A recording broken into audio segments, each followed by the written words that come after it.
사랑의 실력과 근육을 기르라라는 제목으로 하나님 말씀 증거하도록 하겠습니다. 요한일서는 신명기적인 시각이라고 그랬습니다. 1세대 성도들이 다 순교하거나 죽고 난 다음에 남아있는 젊은 세대들에게 주시는 말씀입니다. 90 넘은 요한 사도가 마지막 그들에게 꼭 권면하는 말씀입니다. 그래서 처음에 뜨거움과 또 세상과 대항할 힘을 기르고 부흥을 일으키라, 그런 말씀입니다. 그 중에 이제 나오는 내용이 이제 사랑하며 살라, 이게 무려 3번이나 반복이 되거든요. 그 3번째 반복했던 이유가 무엇입니까? 더 깊게, 더 강도 높게 이해하라는 거죠. 그래서 이 뒷부분에 나오는 부분들 6가지가 나오는데, 우리 어제 3가지 살폈고 사랑하며 살라라고 하는 것을 좀 심층적으로 나머지 3가지를 살피도록 하겠습니다. 사랑이라는 게 뭐냐? 사랑하며 살라는 게 뭐냐? 첫 번째는 떠나지 말고 거하라는 거예요. 사랑은 굳이 말하면 집 떠나지 않는 게 사랑이라는 거예요. 집 떠나지 않고 거하는 게 사랑이다, 이렇게 말하고 있다라는 것입니다. 그래서 15절과 16절을 보면은 거하다, 킹제임스 버전 같은 데 dwell이라는 단어를 썼고, 나머지 우리가 좋아하는 NLT 같은 데는 live라고 되어 있습니다. 산다, 집에서 산다, 동거한다. 그러니까 제일 좋은 게 동거하는 것 같아요. 그러니까 주 안에서, 예수님 안에서 항상 동거하는 인생 되라. 그게 사랑이라는 거예요. 떠나지 않는 게 사랑이다. 이 거하다라는 단어가 5번 나오는데 15, 16절 다시 한번 읽겠습니다. 시작. 누구든지 예수를 하나님의 아들이라 시인하면 하나님이 그의 안에 거하시고 그도 하나님 안에 거하느니라.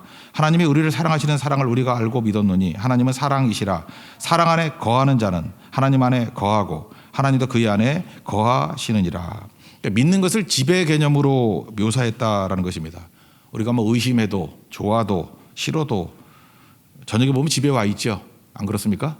대부분 집이 좋든 나쁘든 뭐 보면 집에 와 있잖아요. 그러니까 믿음을 집으로 묘사한 거예요. 집이 뭐겠습니까? 예수님의 품, 또는 우리 눈에 보이는 거로 말한다면 교회 공동체.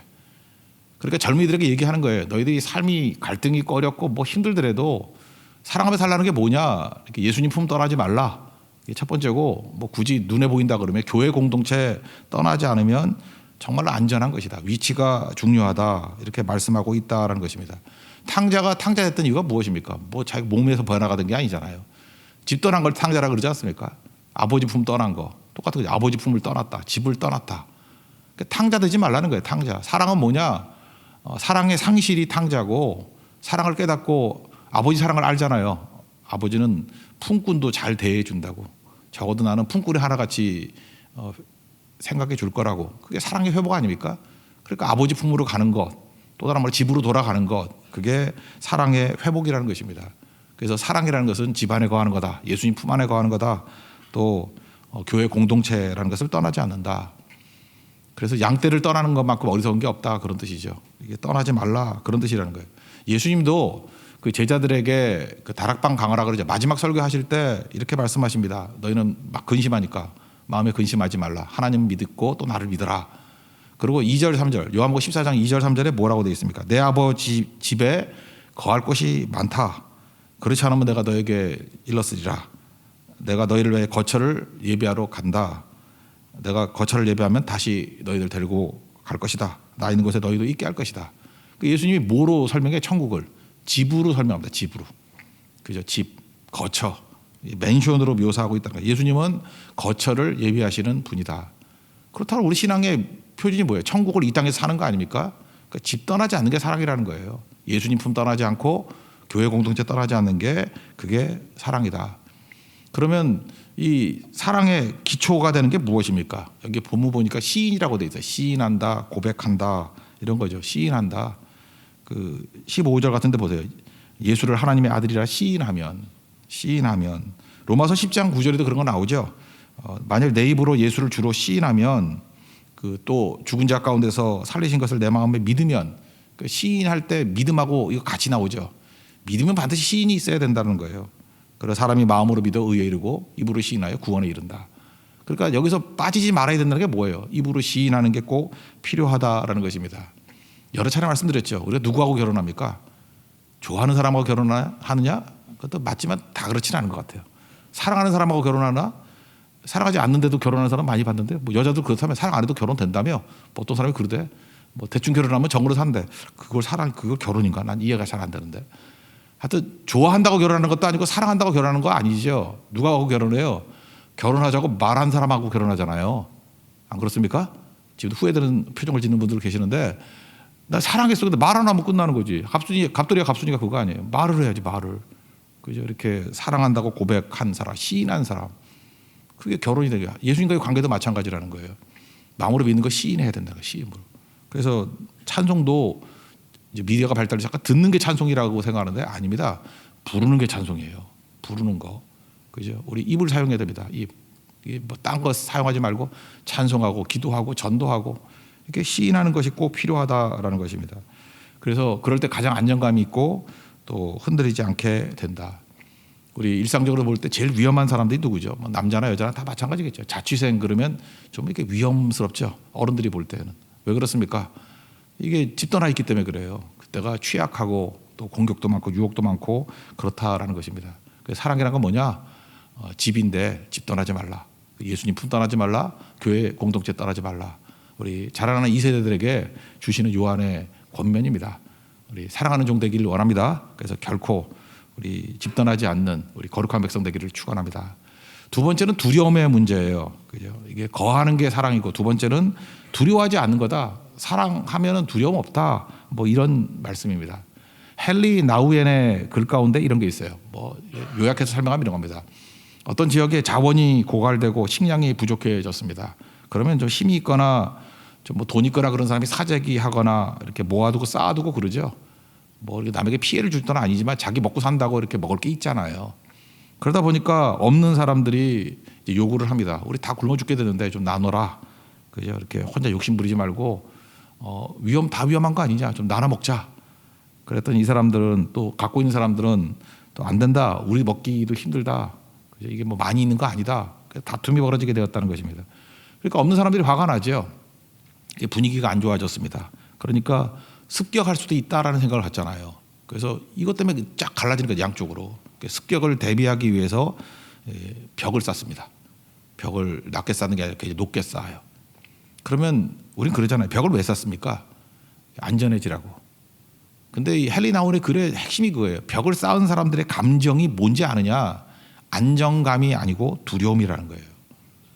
저는 이게 헨리 나우엔의 인사이트라고 생각을 합니다. 굉장히 탁월한 건데 두려움에는 욕심이 있다는 거예요. 참 이게 동의어라는 거예요.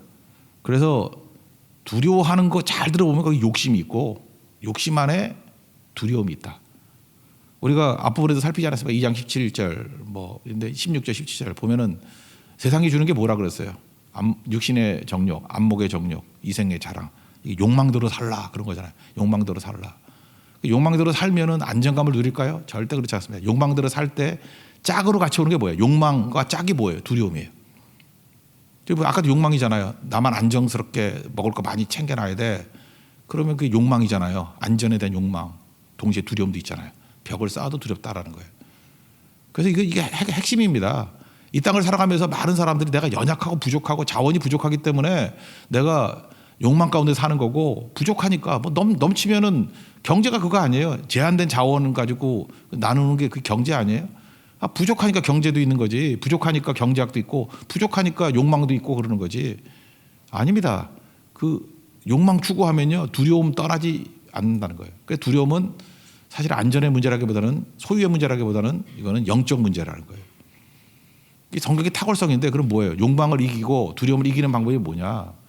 사랑하며 살라는 거예요. 사랑하라. 그 참 묘해요. 사랑하면은 두려움을 이긴다는 거예요.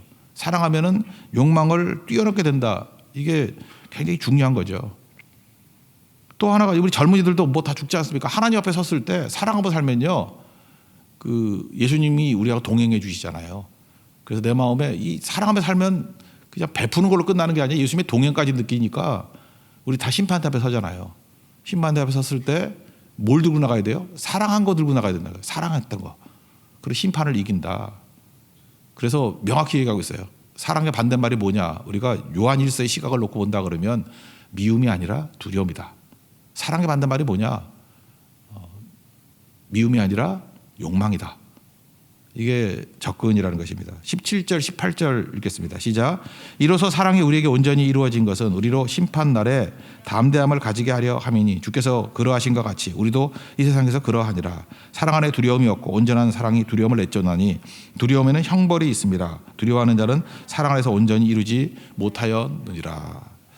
여러분, 최근에 우리 성도들 또 우리 많은 그냥 하나님의 백성 외에도 사회적인 사람들을 보면은 홀로 사는 사람이 많습니다. 홀로 사는 사람들. 저희 가족도 보니까 이렇게 홀로 사는 1인 가족이 꽤 많아진 것 같아요. 우리 친척이나 이렇게 쭉 보면은 뭐 나중에 뭐 이렇게 배우자가 뭐 소천하거나 그러면 뭐 또 홀로 사는 거 그런 거 아니겠습니까?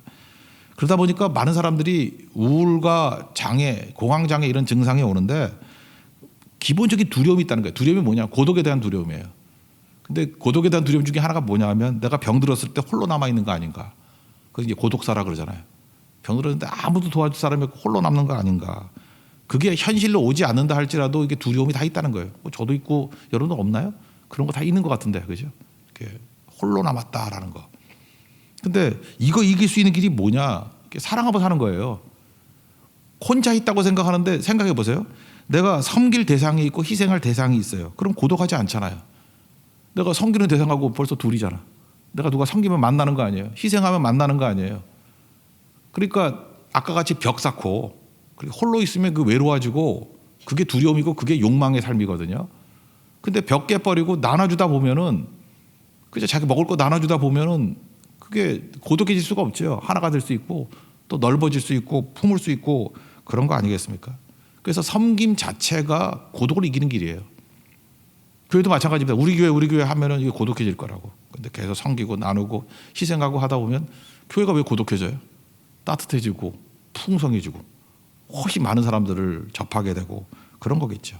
그리고 동시에 이렇게 희생하고 섬기는 그 자리에 예수님이 동행하시죠. 그러니까 예수님이 떠나지 않는다 그러니까 뭐가 사라져요? 두려움이 사라지는 거라고. 주와 함께라면 가난해도 좋고 병들어도 좋고. 왜요? 예수님이 계시거든요. 스테반 보세요. 그 돌멩이 맞아 죽어가는 그 자리에서도 고독하지 않잖아요. 예수님이 계시잖아요. 예수님을 바라보잖아요. 그러니까 이게 사실은 굉장히 깊이 있고 탁월한 접근이라는 것입니다. 이 땅을 살아가면서 많은 사람이 두려워한다는 거예요. 근데 그 뿌리가 뭐냐? 두려움의 동의어가 욕망이라는 거예요. 욕망. 그러니까 두려움과 욕망 동일한 거라는 거예요. 그럼 이거 없애게 해달라. 두려움 없애게 해달라. 뭐 욕망 없애게 해달라. 그게 아니고 사랑하며 살면 다 사라진다는 거예요. 두려움도 사라지고. 그래서 오늘 18절에 그런 얘기 하잖아요. 사랑 안에 두려움이 없고 온전한 사랑이 두려움을 내쫓나니. 이게 참 중요한 메시지라는 거예요. 사랑하고 사십시오. 섬기고 희생하고 살면 능히 이길 수 있다는 것입니다. 지금 그 유럽 쪽에 보면은 뭐 전쟁 난 나라 있죠. 그 제가 볼 때 어저께 제가 신문 보니까 그게 뭐 근거가 있는지 모르겠는데 그 러시아의 푸틴 대통령이 이렇게 벙커 안에 있대 지금. 뭐 이렇게 미사일 날라올까 봐. 그거 안 쏠 것 같은데 난 모르겠어요. 벙커 안에 있고 이렇게 철옹성 안에 숨어 있대요. 그 느낌이 그래요. 푸틴 대통령이 되게 외로운 것 같아요. 외로움은 동요가 뭐예요? 두려움이라고. 두려움은 뭐예요? 욕망이죠. 저 땅 먹겠다 뭐 하는 그런 욕망, 두려움 다 동요잖아요. 외로움, 두려움, 욕망. 푸틴을 보면 이제 이해가 되죠. 반면에 희생하고 우리 뭐 개그맨 출신이었다고 하는 젤렌스키 대통령, 우크라이나 대통령은 생각보다 묘해요, 그죠? 그 까모플라주 속옷 입고 대통령이 그죠? 뭐 말도 잘하고 뭐 우리나라하고도 뭐 국회에도 이렇게 영상으로 뭐 연설도 하고 그러대. 그 많은 사람들이 희생하고 죽겠다는 거 아니에요. 그랬더니 잘 안 죽잖아요. 아직도 살아있잖아. 안 죽잖아요. 외롭지 않은 것 같아. 많은 사람이 응원하는 것 같고. 동일한 거죠. 내가 희생하고 섬기고 죽겠다. 뭐 나라 위해 죽겠다. 그러니까 오히려 더 많이 생기게 되는 거 아닙니까? 많은 사람들이 고독하지 않잖아요. 오늘 그 얘기를 하고 있다는 것입니다. 우리 젊은이들에게 얘기하는 거 아니에요. 젊은이들 지금 이기적으로 날 위해서 뭐 이런 거 살렸는데 그게 아니고 섬김과 희생의 자리를 가라. 성교하는 자리를 가라. 절대 고독하지 않다. 그러면 그런 거 하는 사람은 원래 인생이 고독하지 않은 건지 알아. 안 그렇습니다. 이게 다 고독해요. 다 단절돼 있고. 저는 그래서 개인적으로 그래요. 이렇게 대학생들한테 제가 개인적인 권면을 할 때 캠퍼스 커플 이런 거 하지 말라고. 다 내가 1대1 그런 이렇게 독점하는 욕구가 있잖아요. 대학교 가서도 맨날 둘이 만나가지고 둘이 밥 먹고 둘이 교제하고 둘이 놀러 가고 둘이 그리고 헤어지면 상실하냐? 그 대학생활 다 날리는 거 아니야? 그거 없어져 버리면 뭐 남는 게 뭐 있어? 그거보다는 두루두루 사귀라고요. 남자를 사귀든 여자를 사귀든 두루두루 사귀고 친구같이 지내고. 그렇지만 중요한 건 뭐예요? 봉사하고 섬기고 선교 열심히 다니고 그러다 보면 세상이 얼마나 넓어져요. 젊었을 때 내가 그거 해야 돼. 그거 많은 사람들 만나야 된다고. 그러면 외롭지 않습니다. 그러면 두렵지 않습니다. 그러면 절대로 욕망에 사로잡히지 않아요. 건강한 젊은이가 돼. 건강한 젊은이. 오늘 그 얘기를 하고 있는 거예요. 너 건강해지는 게 뭔지 아냐? 사랑하며 사는 거다. 두려움을 이긴다. 요한계시록 21장을 보면은 거기 둘째 사망이 우리 첫 번째 사망이 육신의 사망이죠.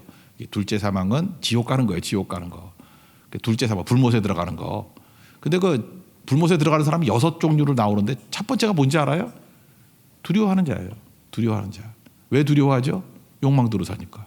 왜 두려워하죠? 사랑이 뭔지 모르고 사랑 안 하고 섬기지 않고 사니까. 읽어드릴까요? 요한계시록 21장 8절 보니까 그러나 6가지예요. 두려워하는 자들과 두 번째 믿지 않는 자들과 믿지 않는 자보다 앞에 나와 두려워하는 자가 두려워하는 자들과 믿지 않는 자들과 세 번째 흉악한 자들 네 번째 살인자들 다섯 번째 음행하는 자들 여섯 번째 점술가들 점치는 거 그 다음에 일곱 번째 우상 숭배하는 거 아까 6가지라 그랬나? 8가지네 8가지 예. 거짓말하는 자 다시 정리합니다. 첫 번째 두려워하는 자, 둘째 믿지 아니하는 자, 셋째 흉악한 자, 넷째 살인자, 다섯째 음행하는 자, 여섯째 점술가, 일곱째 우상숭배, 여덟째 거짓말하는 자. 모든 자들은 불과 유황으로 타는 못에 던져지리니 이것이 둘째 사망이라. 그러니까 아까도 있죠. 심판을 이기는 힘이 어디에 있어요? 사랑하며 사는 거. 그 심판대 앞에서 든든하게 선다는 것입니다. 젊은이도 심판대 앞에 곧 섭니다. 뭐 조금 차이예요. 히브리서 9장 27절을 보니까 한 번 죽는 것은 사람에게 정해진 것이다. 이후에는 심판이 있다. 심판 뭐로 가게? 믿음으로 서지요, 물론. 근데 뭐로 서야 돼요? 사랑했던 걸로. 사랑하며 살았다. 이걸로 서야 된다는 것입니다.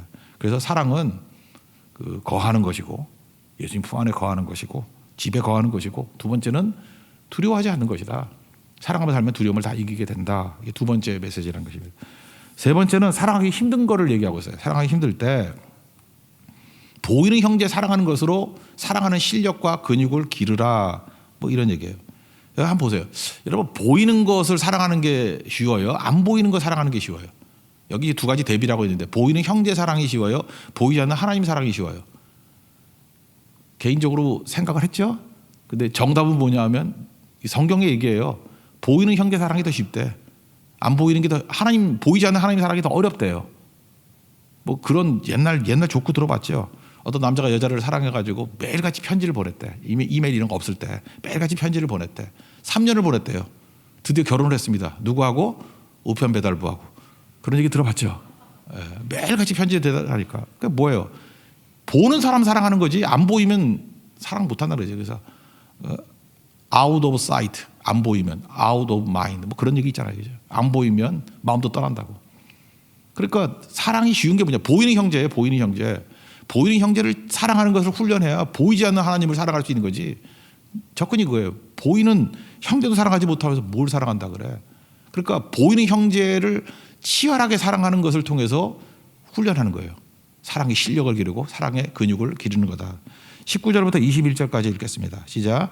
우리가 사랑하면 그가 먼저 우리를 사랑하셨습니다. 누구든지 하나님을 사랑하고 그 형제를 미워하면 이는 거짓말하는 자니 보는 바 그 형제를 사랑하지 아니하는 자는 보지 못하는 바 하나님을 사랑할 수 없느니라.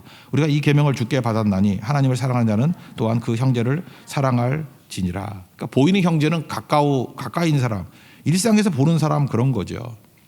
그럼 이걸 좀 깊이 구체적으로 들어간다 그러면 마태복음 21장 31절 이하에 보면은 거기 심판의 얘기가 나와요. 뭐 양과 염소 나오죠. 오른쪽에 있는 게 양이고 왼쪽에 있는 게 염소고 하나는 구원받고 양은 구원받고 염소는 버림받는 그런 사람 얘기입니다. 그때 예수님께서 이렇게 말씀하셔요. 그죠? 오른쪽에 있는 양들에게 구원받는 의인들에게 마태복음 25장 35절 36절 보니까 6가지 나오죠. 내가 줄일 때 먹을 거 줬다. 두 번째 목마를 때 마실 거 줬다. 세 번째 나그네 되었을 때 영접했다. 네 번째 헐벗었을 때 옷 줬다. 다섯 번째 병 들었을 때 돌봐줬다. 여섯 번째 옥에 갇혔을 때 와서 봤다. 면회했다. 6가지 얘기를 쭉 해요. 그랬더니 의인들이 뭐라 그래요? 제가 언제 그랬어요? 그랬더니 마태복음 25장 40절 보니까 예수님 말씀이에요. 임금으로 나오는데 너희가 여기 내 형제 중에 지극히 작은 자 하나에게 한 것이 곧 내게 한 것이니라. 이거죠. 지극히 작은 자에게 한 것. 지극히 작은 자가 뭐예요? 이게 철학에서 말하는 절대 타자야. 나하고 아무 관계도 없는 절대 타, 저 멀리 있는. 그래서 철학에서는 타자는 지옥이래. 그죠? 타자, 아무도 모르는 타자는 나하고 가깝지가 않잖아요. 그래서 타자에게 느끼는 게 지옥이야, 외로움. 근데 절대 타자예요. 이 지극히 작은 절대 타자. 근데 그를 사랑할 수 있다 그러면, 그러니까 지극히 작은 자는 뭐예요? 절대 타자니까. 사랑하기 힘든 사람이에요. 사랑하기 힘든 사람. 그 지극히 작은 자거든. 근데 그걸 사랑할 수 있는 실력이 길러지면 하나님 사랑 가능하다. 그런 얘기예요. 그러니까 하나님 사랑한다고 뭐 이렇게 쉽게 되는 게 아니고 눈에 보이는 절대 타자인 지극히 작은 자를 사랑해야만 그죠? 하나님 사랑이 가능해지는 거다. 우리 그러잖아요. 하나님 사랑이 잘 안 돼요. 그러는데 하루아침에 되나? 보이는 형제 사랑하는 것을 길러야지 하나님 사랑도 되는 거지. 사랑도 실력이라는 거 아시죠? 그래서 사랑하는 사람이 또 사랑하는 거예요. 사랑의 근육이 없고 사랑의 실력이 없으면 사랑하는 법을 몰라. 그러니까 맨날 뭐 이기적님만 배워가지고 그죠? 뭐 집에서 아빠 엄마한테 하는 것 같이 계속 그러고 다녀봐. 교제가 되나? 뭐 한 달도 못 가서 깨져버리고 자기 성질 다 버리고 자기 주장하고 하면 이게 사랑하는 법을 모르는 거죠. 저는 이렇게 생각해요. 그래서 직면해야 된다고. 피하면 안 된다고. 이게 과거 얘기입니다. 과거에는 교회가 교회 떠나는 게 쉽지 않았습니다. 교회를 옮기는 게 쉽지 않았어. 왜냐하면 마을의 교회 하나였거든요. 저도 제가 자랐던 서울에서 자랐지만 그래서 뭐 다니는 교회 거기 있었는데 교회를 떠난다는 거나 교회 떠나는 사람 거의 못 봤어요. 교회 옮기는 사람 거의 못 봤어. 뭐 웬만큼 멀리 가도 다 와요. 왜냐하면 그 관계를 떠나가지고는 생존이 안 됐어. 그때는 뭐 이상하게 배신자 비슷하고 뭐 가론유다 비슷하고 하여튼 느낌이 그랬다고. 근데 교회 안에 같이 있기 힘든 사람들이 있지 않습니까? 그렇죠. 너무 이게 기질도 안 맞고 성질도 안 맞고. 그래서 그때는 이게 맞는 것 같아. 이를 악물고 버틴 것 같아. 저희 아버님도 그 얌전하신 분이었는데 하여튼 갈구는 사람들이 몇 명 있어. 근데 교회에서는 생각하고 웃고 오고 집에 와가지고 막 열받아가 눈물을 흘리고 여러 번 봤어. 이를 악물고 버텼다고. 그러면서 뭘 배웠는지 알아요? 제가 볼 때 우리 부모님 세대들은 사랑을 배웠어. 그죠? 희생을 배우고 용서를 배우고 이를 악물고 버텨야 돼요. 그래야 근육이 생기지. 뭐 이렇게 저는 잘하진 않지만 이렇게 제가 있는 사무실 그 밑에 보면 피트니스 센터가 있거든요. 거기 보면 열심히 사람들이 버티더라고. 이를 악물고 버티더라고. 그러니까 멋있어. 막 근육이 생기고. 저는 버티는 게 없으니까 다 물살이고, 그죠? 이렇게 막 버티니까. 이를 악물고 버티면 실력이 생기고 근육이 생기고 그렇다라는 것입니다. 어떤 그 아주머니 얘기인데요. 교회에서 이렇게 용서하라 그러면 이게 화가 나는 분도 있어요. 목사님이 뭐 용서를 아냐? 진짜 당해봤냐? 뭐 이런 거죠. 이분은 어떤 분이었냐면 남편을 죽게 한 사람이에요. 원수죠. 남편을 죽게 한 거. 뭐 자세히 설명 안 할게요. 남편을 죽게 한 분이에요. 근데 용서하라 그랬더니 너무너무 힘든 거예요. 근데 여기 보니까 21절 같은데 보니까 그냥 하라는 거죠. 우리가 이 계명을 주께 받았나니 하나님을 사랑하는 자는 또한 그 형제를 사랑할지니라. 뭐 이유도 없어요. 그냥 사랑하래. 사랑은 순종이라는 거예요. 이 여자분이 그냥 순종했어요. 그랬더니 이분의 고백이 뭔지 알아요? 이렇게 그냥 순종해서 그냥 사랑했대요. 뭐 도저히 내 인간관계 힘달라고. 그래서 사랑하고 용서했더니 자기가 뭘 깨닫겠냐면 예수님의 사랑이 얼마나 큰지를 깨닫게 됐다. 이분 표현이에요. 사랑 순종이 예수님을 체험하게 됐다는 거예요. 그냥 놀라운 거 아닙니까? 예수님이 우리가 원수 되었을 때 아들을 보내셔가지고 그의 사랑을 확증하셨다 이런 말씀이 나오잖아요. 로마서 5장 10절에 8절 뭐 10절 다 계속 나오잖아요. 그때 힘든 거예요. 용서가 쉬운 게 아니라고. 근데 그냥 순종했더니 용서했더니 하나님의 사랑이 얼마나 큰지를 깨닫게 됐다는 거예요. 이런 나를, 이 원수 같은 나를 품어주셨구나. 그래서 원수는 사라져버리고 하나님의 사랑의 큰 것들이 남아가지고 그게 원동력이 돼서 무슨 일이든 할 수 있게 되었다라고 하는 고백이에요. 저도 그렇고 뭐 잘 모를 수 있습니다. 우리 다 연약하지만 성령 의지해서 우리는 힘이 없어요. 사랑할 힘도 없는데 주님 사랑을 부어 주십시오. 로마서 5장 5절 같이. 그리고 순종케 하옵소서. 이것도 순종이에요. 용서하라. 이유 따지지 말고 그냥 주님이 사랑하는 명령이니까 순종하는 거예요. 근데 참 묘한 게 뭐냐면 순종하면 예수님을 체험하게 된다라는 것입니다. 마지막 핵심이 이거예요. 사랑 하루아침에 되는 게 아니에요. 그것도 훈련이 필요하다. 지극히 작은 자, 보이는 형제, 거기서 실력을 기르고 근육을 길러서 진짜 하나님 사랑하는 것까지 가게 될 것이다. 이게 젊은 세대에게 주시는 하나님의 말씀입니다. 이 길을 걸어갈 수 있는 하나님의 거룩한 종 되기를 축원합니다. 자리에서 일어나겠습니다. 그의 비단에 살며 찬양하겠습니다.